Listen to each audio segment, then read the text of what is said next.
ඒ නිසා මොග්ගල්ලාන ඔබ යන්න කිව්වා. මොගලම් මහරහතන් වහන්සේ ඒ ශනේයෙන් මේ මොහොතෙන්ම අර පර්වතයේ දරණ ලාගෙන පෙනෙන් දිව්‍ය ලෝකේ වාගෙන හිටපු ණයාගේ ඇඟට උඩින් තමනුත් ණයෙක් විදියට වෙච්මාරු කරගෙන තමනුත් දරණ ලාගෙන අරයාගේ පෙනේ උඩින් තමගේ පෙනේ තියලා මිරිකෝ.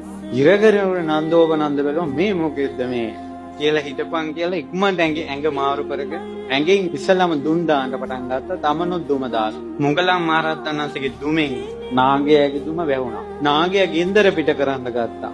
මොගලම් මහරහතන් වහන්සේගේ ගින්දරේ නාගයාගේ ගින්දර යට වුණා. ඊට පස්සේ එසැනෙන් නන්දෝපනන්ද නාගයාගේ නහය ආස්යෙන් මොගලම් මහරහතන් වහන්සේ නායාගේ බඩ ඇතුළට ගියා. ඇතුළට ගිහිල්ලා ලොකු සිලින්ඩරයක් ආකාශයේ සක්මන් කරනවා වගේ අරයට දැනෙන්න අඩිය තියතියා මොගලම් මහරහතන් වහන්සේ සක්මන් කරනවා. ඒකට නායාට ඇඟ බරයි. ඊට පස්සේ ණයා හිතුවා හරි උඹ ඕනම සෙල්ලමක් දාලා වරෙන් එන්නේ මෙතන ඉන්නේ එන්නකොට මම උඹ කපනවා කියලා. බුදුරජාණන් වහන්සේ ණයාගේ සිතුවිල්ල දැක්කා.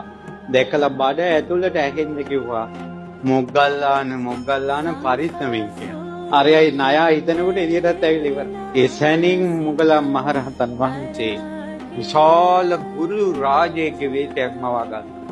ගුරුලා කුස්සවාගේ කොට තියෙන විශාල සතෙක්. එයාව දකින්න නයි අතිශයින් බයයි.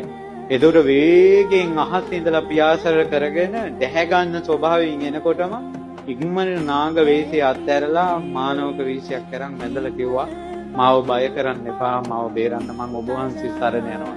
ඊට පස්සේ කිව්වා මාව සරණ යන්න එපා බුදුරජාණන් වහන්සේ සරණ යන්න කියලා. ලේසියෙන් කෙනෙකුට দমনය කළ නොහැකි නන්දෝපනන්ද කියන නාගයා দমনය කළාද යම් මේ බුද්ධ ශාසනයේ භික්ෂුවා ඒ අපේ මහා භව සම්පන්න මොගලම් මහරහතන්